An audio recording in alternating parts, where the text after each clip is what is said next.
Hey, Boaz here from Next Pittsburgh. I'm at the Andy Warhol Museum, and they have generously invited us to check out this new exhibit by this Italian artist, Paola Pivi. This exhibit's called I Want It All. I could tell you what the exhibit is about, but really, I just want to show you because it is so cool, and honestly, it's sort of indescribable. So I am just sort of experiencing this with you right now, but this first room is a work that was created for the Andy Warhol Museum. And as you can see, there are all these pairs of shoes, but if you look closely, let's find a good example over here. Okay, let's check out these Converse All-Stars over here. And one of these pairs of shoes was worn by someone for a year, then the other pair is pristine, which is wild. It really, makes you think of a lot of things. I guess here on the sign it mentions that the folks wearing these shoes, they were wearing them in Pittsburgh. In fact, some of the staff from the museum wore these shoes for a year. People in Milan were wearing them, Miami, even as far away as India.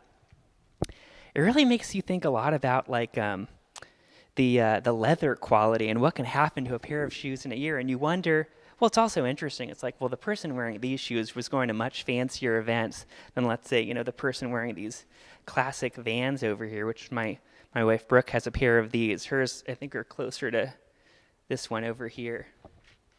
Well, I think it's just always amazing when you see a lot of anything just because it puts it in a whole new perspective. Oh my gosh, I didn't even notice these boots.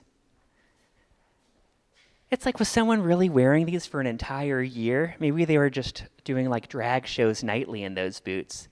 That's amazing. I love these slippers over here. And coming in to this room, I've heard of this artist before, and I've actually seen some of these works before. These are, as you can tell, it's like this menagerie of baby polar bears covered in feathers. And all together, they are called We Are the Baby Gang. Gosh, I'd wear a t-shirt that said that. And they all are individual pieces. They all have their own names. And here's the crazy thing. I had to ask permission from the folks here, but you can just walk through this.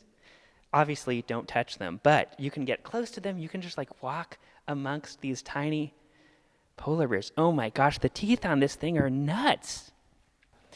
Peavy moved to Alaska in 2006. She's been living there since then, and so I guess that's when she started thinking about polar bears because, there's so many polar bears in Alaska. And then it's sort of like this weird futuristic dystopian thing because obviously polar bears are seriously endangered, and you think well, if polar bears are going to exist, they're going to need to turn into some weird tropical creature that can thrive in hotter climates. And so here they are, like some sort of fancy parrot or something. Oh my gosh, I love this circus performer upside down. It really sort of makes me think what my dog would look like if he was covered in feathers. This one's sort of, at the gym doing its CrossFit workout. These ones are sort of having some sort of PDA. This one's crying in anguish because they just finished the second season of Bridgerton and they can't wait until the next one comes out. And then this is a completely unrelated work. Over here, I was reading that the great-granddaughter of Gustave Eiffel, the Eiffel Tower's creator, commissioned Peavy to do this to create sort of some artwork for a poster for, I guess, an equestrian event.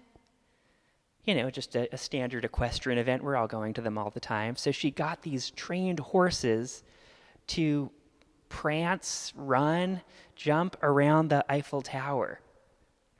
Here's a bonus fact over here. At some point, they got an elephant to visit the first level platform in 1948 in the Eiffel Tower. I bet you didn't know you'd be learning this kind of stuff at this exhibit. And I love in this room here, there's, you can sort of go in and amongst the polar bears. Over here in this next room, you can climb onto the exhibits, but you sort of have to prepare yourself for it over here. So we've got these, I don't even know what to call them. It's just the fanciest futon in the world. I don't even know. Peavy calls it Milano, but she stacks these custom mattresses into these towers. And then there's this vacant space which you were invited to get inside. So I guess I will go ahead and do that right here. I've got to take my shoes off, put these booties on, a mask and some gloves. This is what I do every night before I go to sleep anyway, so it's not that weird. Oh my gosh, this feels so nice. It's like I'm in this soft cave, pillowy cave. Oh my gosh, we're lucky we're here on a Tuesday when the museum is generally closed so we can check it out. So since no visitors are coming, I bet this is like the rare time I could actually just take a nap in here for an hour.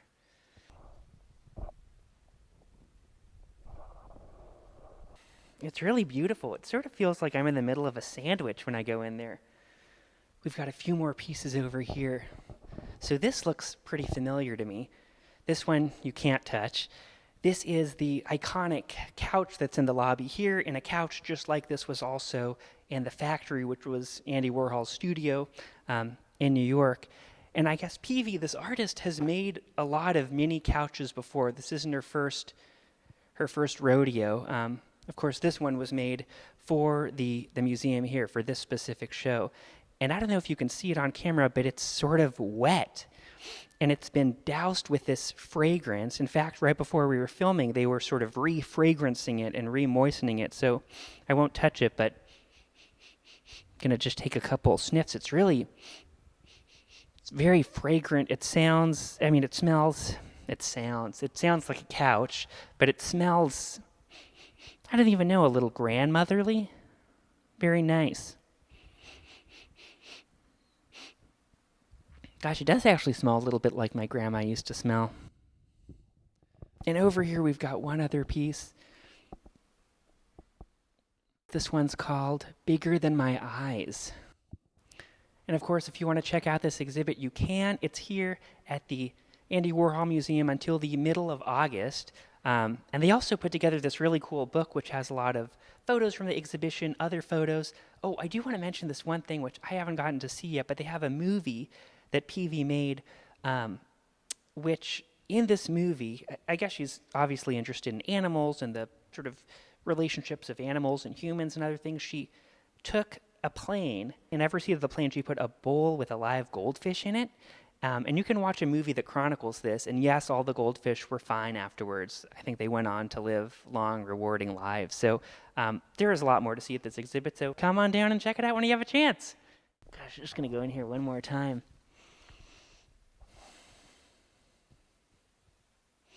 You can go check out the next few exhibits. I might just close my eyes for a minute.